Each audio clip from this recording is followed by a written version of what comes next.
I think it's time for a reading wrap up. Reading wrap up. So, as you can tell, we're gonna do a wrap up of the books that I have read in 2023. I can't believe it's already December, and I'm just getting this video out because there's only one more book I'm almost done. So I'm gonna kind of count that the first book of Trials of Apollo. So I almost beat my goal of reading basically one book each month, 12 books in total, which is pretty good. I only missed it by one basically. But, so we're gonna quickly go over some of the books that I have read. One is on my Kindle. I have my fiction and my nonfiction. So I'm gonna do my Kindle quickly, and then my fiction, and then my nonfiction. So that way we'll get a whole gist of everything, and I'll just quickly chat about the books. And I'm just gonna have some fun. So just get cozy, have a cup of tea or coffee, and let's talk about some books I read this year. Yay! So before I forget, because I read it on my Kindle, I read So This Is Love, which is the Cinderella Twisted Tale, and oh my god, if you love Cinderella, highly recommend it. And I highly recommend the Wicked ones as well. This is about Cinderella's stepsisters before they become the quote-unquote evil stepsisters. Just amazing. Please read them. If you love Twisted Tale series, Disney, Cinderella, fairy tales, read them. I highly suggest. It's so good. I just couldn't get through it fast enough. It was just so good. And then Looking for Alaska by John Green. I enjoyed it. It took me a little bit to get in it, because I thought it was going to be like a boy falls in love with girl, girl's already taken, boy just, you know, tries to get her still kind of stuff, and I'm just like, but then the middle and ending, man, I was not expecting that. And please look up trigger warnings if you are triggered easily by stuff, because there is a trigger warning, I feel like, but jeez, just the ending, amazing. It was so good. And then I feel like, okay, this year has kind of been about treachery, because So This Is Love has a little treachery in it, and also to the next one, Rebel Rose, which is about Belle and the Beast trying to rule during the French Revolution, and there is some treachery going on. There are some traitors, and it's, I feel like I'm just looking all through some of the books I read, the fiction. It just feels like it's just been all like some traitors. That's what maybe the theme was, some snakes. But I definitely highly recommend this as well, especially if you love Beauty and the Beast and interested in history. This is so good, and I didn't realize this is a series, The Queen's Council. I'm looking forward to reading the others. I know there's going to be an Aladdin / Jasmine one, and I'm really excited for that because Princess Jasmine is one of my favorites as well. And there's one more, and I think there's a Mulan one as well, what I'm thinking. So definitely recommend at least Rebel Rose as of right now. It's so good, especially too if you love Twisted Tale series, because it's kind of like a Twisted Tale series. It's so good. And then my first book of the year, fiction, is just Honker, Train of Thorns, the ending of the Shadowhunters series of The Last Hours. It is so good. So good. It's just so big. That's why it took me almost until like March, April to finish it. It is so good, but the chapters are so long. And there's some sad stuff too, because it's a war, obviously, but still, as always, so good. I just love the Shadowhunter series, and it was just so good, so good.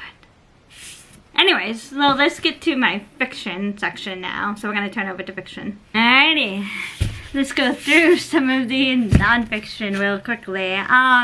Because I do, as I usually say, I read nonfiction and fiction together. I have a nonfiction and nonfiction at all times. I just like to learn things on the side as well. So there's that. So the first one, Essentialism.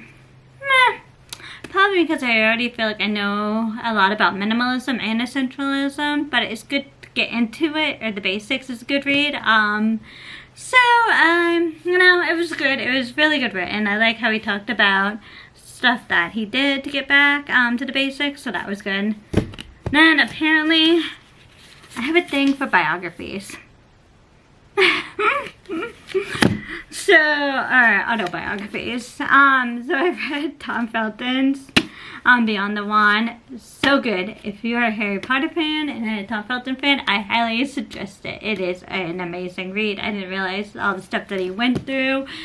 And it's just kind of cute how he mentioned some of the actors and some of the stories that he told in there. Like when he stepped on Alan Rickman's cape in one of the movies. And Alan Rickman's like, "Do not step on my cape."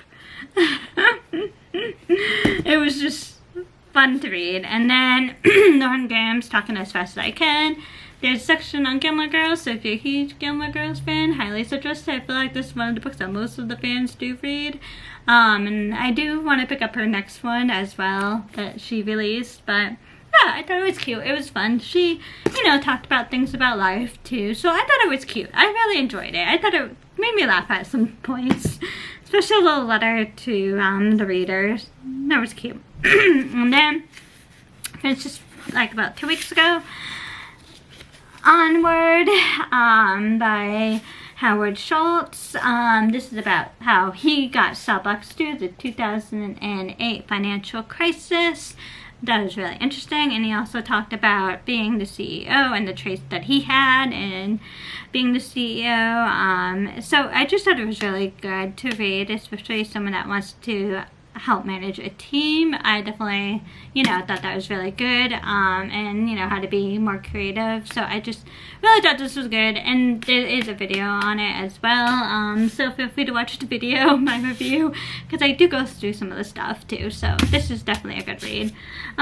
So let's quickly chat about 2024. So I do want to finish Trials of Apollo. I'm basically done the first book. I only have like 40 pages left. So that would be a good thing to, I want to finish up. And then, because once I'm in this series, I need to finish the series. So I can't start another book. Like I can't read the first book of Trials of Apollo and then read another Twisted Tales series book. I have to actually finish the Trials of Apollo. So I'm going to try to finish that. And then there is a new Frozen book that somehow I did not realize was out, so I want to try to read that, and also to Cassandra Clare's new book. And then I just decided to start reading. I haven't officially read it yet. As You Wish. That'll be my next biography, my nonfiction, so I'm really interested to see how I enjoy that, and just keep going from there. There's 1 or 2 nonfiction that are on my shelf that I need to start reading, but I'm really excited to see what 2024 has in store for me for reading. I just love reading. It's just so much fun. So that is what I'm thinking of, and 2024. This is what I read in 2023. I can't believe I basically read a book a month. How awesome is that? I feel like that's a lot of what people hope for, so I'm actually really happy about that. I did pretty good. We did good, especially with The Chain of Thorns. That's a really big book. That's what slowed me down. But yeah, so feel free to leave a comment down below. What was your favorite book that you read in 2023 and a book that you would like to read in 2024? Feel free to leave a comment down below. Or even if you want me to read a book, feel free to request it and let me know your recommendation down below. Don't forget to like and subscribe. I'll see you guys in the next video. Bye, friends. Alrighty, we're over. Who wants to help me put this away? Come on, clean up.